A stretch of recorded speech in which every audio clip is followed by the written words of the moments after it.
आज तक रेडियो सुनता है सारा जहां।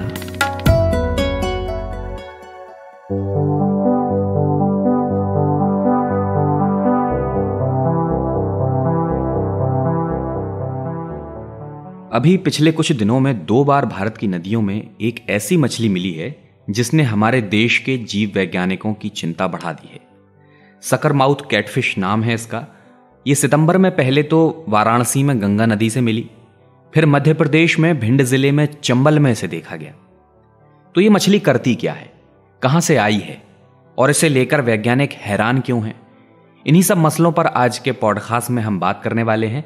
नमस्कार, मैं हूं अमन गुप्ता और मेरे साथ सकरमाउथ कैटफिश से जुड़े तमाम सवालों का जवाब देने के लिए मौजूद हैं वाइल्ड लाइफ इंस्टीट्यूट में साइंटिस्ट डॉक्टर शिवानी बरसवाल।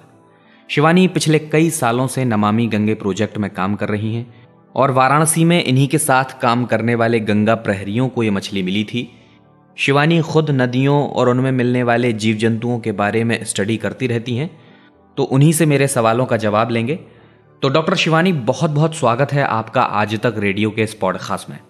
आपका भी धन्यवाद कि आपने मुझे ये अपॉर्चुनिटी दी है। अच्छा डॉक्टर शिवानी, सबसे पहले मैं आपसे यही समझना चाहता हूं कि इस सकरमाउथ कैटफिश का ओरिजिन क्या है, क्या खासियत है इसकी, और जो इसे नाम मिला है सकरमाउथ कैटफिश, वो किस तरह से इसकी विशेषता को बताता है?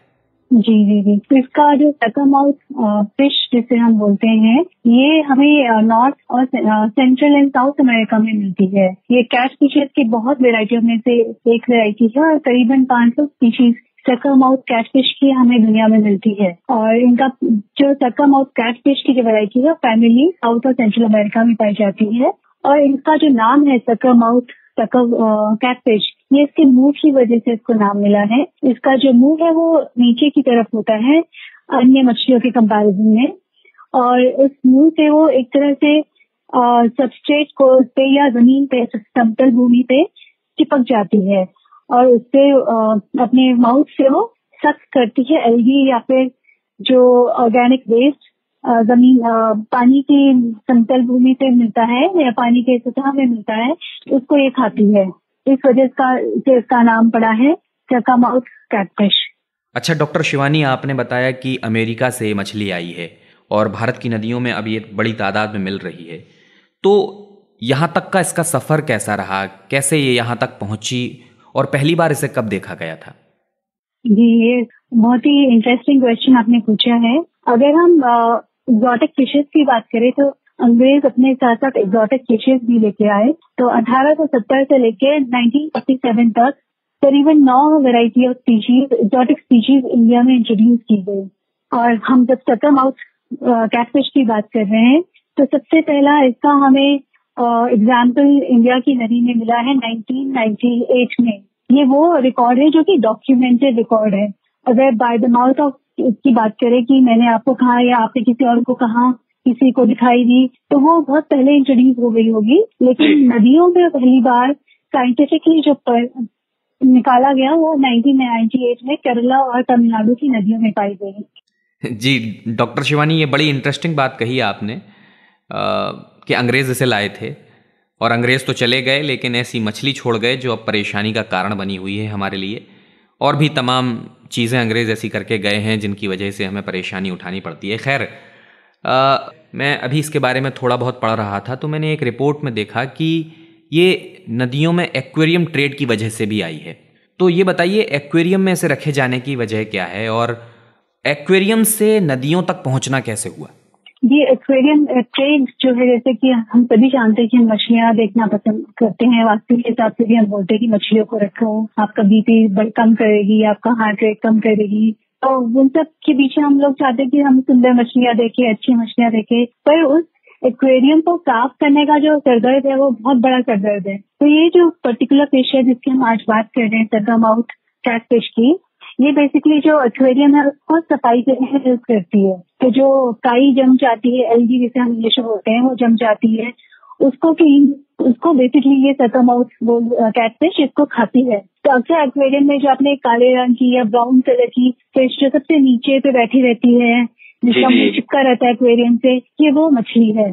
तो इसका ये जब ये ना बहुत ऐसी मछली जो कि बहुत लॉन्ग लिविंग है, जिन लोगों ने गोल्ड फिश पाल रखी होगी या और तरह के एक्वेरियम की फिशेस पाल रखी होगी, उन्होंने देखा होगा कि गोल्ड फिश या दूसरे तरह की जो सुंदर मछलियां हैं उनको मेंटेन करना बहुत मुश्किल होता है। लेकिन ये वाली जो फिश है, इसमें आपको कोई भी मेहनत नहीं करनी पड़ती, बस आपको ला के एक्वेरियम में डाल दीजिए और ये हमेशा सालों साल बनी रहेगी। तो एक्वेरियम से ये बाई चांस पानी में पहुंच जाती है, जहाँ खासकर जो डीलर्स होते हैं उनकी बात करें, हम घर हाउस होल्ड की बात ना करके अगर हम डीलर्स की बात करें या रिटेलर्स की बात करें, जिनके पास बड़े तादाद में ये मछलियां रहती हैं, तो वो सालों साल में रहती हैं मछलियां, वहाँ पॉपुलेशन इनका इंक्रीज होता रहता है। तो किसी ने सोचा होगा कि हम इसको इतनी सारी मछलियों का क्या करेंगे, इसे पानी में बहा दिया जाए। तो इस तरह से उसका इंट्रोडक्शन इंडिया की नदियों में हुआ है। अच्छा डॉक्टर शिवानी, आमतौर पर बाहर के जीव जंतुओं को दूसरी जगह जीने का वैसा माहौल नहीं मिल पाता। अब ये भी अमेरिका से आई है, तो क्या भारत में ऐसे वो अनुकूल वातावरण मिल पा रहा है जिसकी वजह से ये तादाद बढ़ती चली जा रही है? जी, जैसे मैं एग्जाम्पल आपको दूंगी प्लांट्स का। जैसे लेंटाना और पार्थेनियम दो घास ऐसी हैं जो कि आई तो थी गुलदस्ते में, लेकिन अब वो घास बन के रह गई है या इन्वेसिव वीट बन के रह गई है इंडिया में। तो सेम चीज इसके साथ भी हुआ है कि हमारी जो ये मछली है, इसका बेसिकली यहाँ पे इसका जो लाइफ स्टाइल है या लाइफ साइकिल है या इसका रिप्रोडक्शन है, ये कह लीजिए हमारी जो इंडियन रिवर्स में फिशेज मिलती है उससे ज्यादा कॉम्पिटिटिव है ये, बहुत ज्यादा। और साथ में क्योंकि ये नदी के सतह में रह के फीड करती है, तो जो कई बार जो नेटिव फिश की जो अंडे होते हैं, तो एल्गी को सक करते करते या जो डिस्ट्रेस मटेरियल हम जिसे बोलते हैं, जो ऑर्गेनिक वेस्ट होता है, उसको सक करते करते ये कई बार जो नेटिव फिश के जो अंडे हैं उनको भी सक कर लेती है। तो इस तरह से इसका कंपटीशन जो होता है एल्गी खाने वाली जो इंडिया की ऑलरेडी नेटिव स्पीशीज थी, उनसे इनका कंपटीशन हमेशा बना रहता है, लेकिन ये हमेशा जीतती हैं। प्लस इनका जैसे मैंने पहले बताया था आपको कि इनका लाइफ साइकिल बहुत ज्यादा होता है कंपेयर टू अदर जो फिशेज नेटिव स्पीशीज हैं। करीबन 10 साल तक ये जिंदा रहती हैं, जबकि हमारी नेटिव फिशेज की लाइफ जो एज होती है वो करीबन 4 से 5 साल होती है। तो ये ज्यादा एग्रेसिव है। प्लस दूसरा रीजन ये है कि इसका कोई प्रेडेटर, नेचुरल प्रेडेटर यहाँ पे नहीं मिलता है। तो जो किसी फिश का अगर नेचुरल प्रेडेटर नहीं होगा, तो इसका मतलब उसको कंट्रोल करने के लिए कोई भी हमारे पास तरीका नहीं है। और साथ में एक और चीज है कि हम लोग जब हमारे जो फिशरमैन फिशिंग करते हैं, तो अगर ये पकड़ी भी जाती है तो मार्केट में इसकी कोई वैल्यू नहीं है, तो वापस छोड़ देते हैं। तो आप समझ सकते हैं कि जिस तरह से नेटिव फिशेज जो है उनका तो बहुत डिमांड है मार्केट में, बट इसकी डिमांड नहीं है। तो ये सारे रीजन है जिसकी वजह से इनकी मात्रा बहुत ज्यादा बढ़ गई है। जी, तो डॉक्टर शिवानी, जब ये इतनी तेजी से बढ़ रही है तो इसके आ जाने का क्या खतरा है हमारी नदियों के इकोसिस्टम को, उनकी बायोडायवर्सिटी को? जी, जैसे मैंने भी आपको बताया कि जो नेटिव स्पीशीज है उसके साथ कंपटीशन बना रहेगा इसका। प्लस नेटिव स्पीशीज का जो नेटिव मछलियां हैं उसके अंडे खा जाती हैं, तो ये कंपटीशन आप समझ लीजिए किस तरह से मछलियों को की पॉपुलेशन को कम कर रहा है। प्लस ये वाला जो फिश स्पीशीज है, ये क्योंकि एक्सोटिक है तो ये टेम्परेचर रेंजेस बहुत ज्यादा सहन कर लेती है। प्लस इसका गंदे पानी मान लीजिए यूट्रोपिक वाटर जिसे हम बोलते हैं या गंदा पानी जिसे बोलते हैं, वहाँ पे भी ये आराम से रह लेती है। तो इससे हमारा जो फूड वेब है, नेचुरल फूड साइकिल हमारे नदी तंत्र प्रणाली में है, उसको ये डिस्ट्रक्ट कर देती है फिश। तो उससे क्या होगा कि जो हमारी नेटिव फिशेज हैं उन पर असर पड़ेगा, जो नेटिव एल्गी ग्रोथ नदियों में पाई जाती है उससे असर पड़ेगा। इस तरह से हमारा जो इंडियन रिवर्स का इकोसिस्टम है उसको ये इम्पैक्ट करती है। जी, तो अभी इस पॉडकास्ट में एक छोटा सा ब्रेक लेंगे और ब्रेक के बाद हम वापस आएंगे, इस चर्चा को जारी रखेंगे। आज तक रेडियो अब सुनिए आज तक की मोबाइल एप्लीकेशन पर भी। प्ले स्टोर से आज तक की मोबाइल ऐप डाउनलोड करें। ऐप में आपको सबसे ऊपर राइट साइड में 3 आइकन दिखेंगे, उनमें से एक जो सबसे बीच में है वो है आज तक रेडियो का आइकन। तो उसे उंगली से जरा सा छू दीजिए और खुल जाएगा हमारा पिटारा, जिसमें क्या है, न्यूज़ तो हर जगह है पर हमारे यहाँ न्यूज़ है सही कॉन्टेक्स्ट के साथ।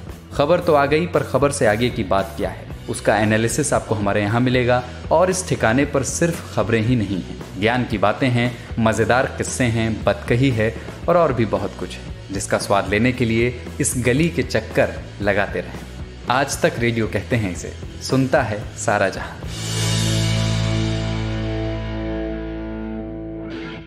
ब्रेक के बाद आपका स्वागत है। पॉडकास्ट सुन रहे हैं आप। मैं हूं अमन गुप्ता और आज हम सकर माउथ कैटफिश के बारे में चर्चा कर रहे हैं। मेरे साथ मेरे सवालों का जवाब देने के लिए मौजूद हैं WII में साइंटिस्ट डॉक्टर शिवानी बरसवाल। तो डॉक्टर शिवानी, सवालों की तरफ बढ़ते हैं और जो अब तक आपने बताया उससे यही लग रहा है कि ये मछली बिल्कुल एक आतंकी, एक घुसपैठिए की तरह है। मेरा अगला सवाल यही है कि क्या हमारे यहाँ नियम नहीं है कि इस पर पाबंदी लगाई जाए और इस तरह की मछलियों के ट्रेड को रोका जाए? जी, एक्चुअली हमारे देश में अभी करीबन 300 एक्सोटिक स्पीशीज का ट्रेड होता है, लेकिन जो जिनको हमें परमिशन मिली है वो करीबन 150 से करीब 200 फिशेज है जिसका परमिशन मिला है इंपोर्ट करने का, पर उसमें ये फिश नहीं आती है। तो हमारे देश में रेगुलेशंस तो है, तो उन रेगुलेशंस को सख्ती से फॉलो नहीं किया जाता है, तो उनको सख्ती से फॉलो करना बहुत जरूरी है। और मैं भी आपको ये बता रही हूँ कि ये गाइडलाइंस है, हमारे मिनिस्ट्री ने गाइडलाइंस बना रखी है, गवर्नमेंट ने गाइडलाइन बना रखी है। जिस गाइडलाइन में वो बोलते हैं कि आपको इंपोर्ट करने के 2-3 ही पोर्ट हैं जहाँ से इंपोर्ट की जा सकती है एक्सोटिक फिशेज, और क्वारंटाइन पीरियड भी होता है इन सब एक्सोटिक इंपोर्टेड फिशेज का, और उनका country of origin, genetic material, कोई डिजीज उनमें है तो नहीं, ये सब उसको नोट किया जाता है, लेकिन इसका फॉलो अप करना बहुत ही कठिन कार्य है। तो रेगुलेशंस है, पर रेगुलेशंस को अच्छे से इम्प्लीमेंट करना इसकी बहुत ज्यादा जरूरत है। जी बिल्कुल, अगर अवैध तरीके से आ रही है तो इसको रोक पाना तो बहुत मुश्किल ही है। खैर, मैं आपसे आखिर में यही सवाल करूंगा कि WII की ओर से क्या उपाय किए जा रहे हैं इसको रोकने के लिए और क्या उपाय हो सकते हैं? ये बहुत सही आपने क्वेश्चन पूछा है, और सबसे जरूरी तो है जागरूकता। हम लोगों को जागरूक करते हैं कि कौन कौन से फिशेज जो है वो एक्सोटिक फिशेज हैं और उनसे हमें किस तरह का खतरा रहता है।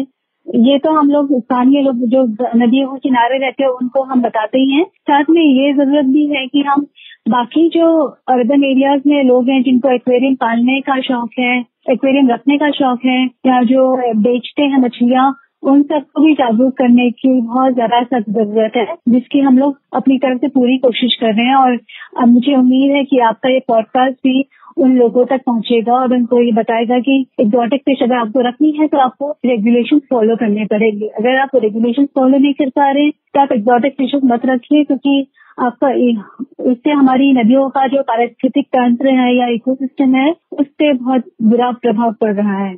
जी बिल्कुल डॉक्टर शिवानी, ऐसी जानकारियां लोगों तक पहुंचाने का हमारा मकसद होता ही है ताकि लोग खुद सोचें, समझें और अमल करें।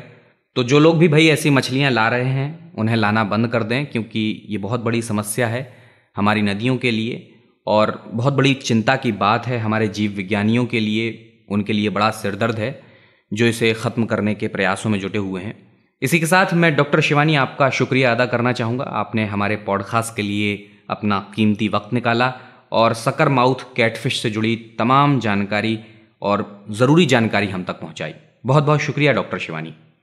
आपका भी धन्यवाद कि आपने इतने महत्वपूर्ण विषय पर आज बातचीत करी है, ताकि आपके श्रोताओं को पता चल सके कि हमें विदेशी मछलियाँ किस तरह से रखनी चाहिए। अगर हमें शौक है तो आप दवाई नहीं रखें।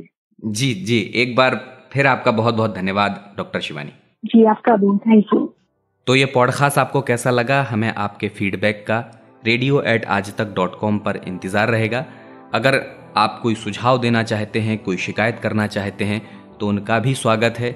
हम आपके हर ईमेल को ध्यान से पढ़ते हैं, उन्हें अपने आज का दिन और दिन भर कार्यक्रमों में शामिल करते हैं। और अगर सोशल मीडिया पर हमसे जुड़ना चाहते हैं तो आज तक रेडियो डालिए। ट्विटर पर, फेसबुक पर, इंस्टाग्राम पर, यूट्यूब पर और टेलीग्राम पर हम हैं, तो यहाँ पर हम आपको मिल जाएंगे। और अगर ऑडियो प्रोग्राम सुनते हैं तो जाहिर है आपके फ़ोन में Spotify, Google podcast, Apple podcast जैसे तमाम ऑडियो OTT प्लेटफॉर्म होंगे, तो वहाँ पर भी आप हमारे कार्यक्रम सब्सक्राइब कर सकते हैं। अमन गुप्ता के साथ थे आप। इजाज़त चाहूँगा। नमस्कार।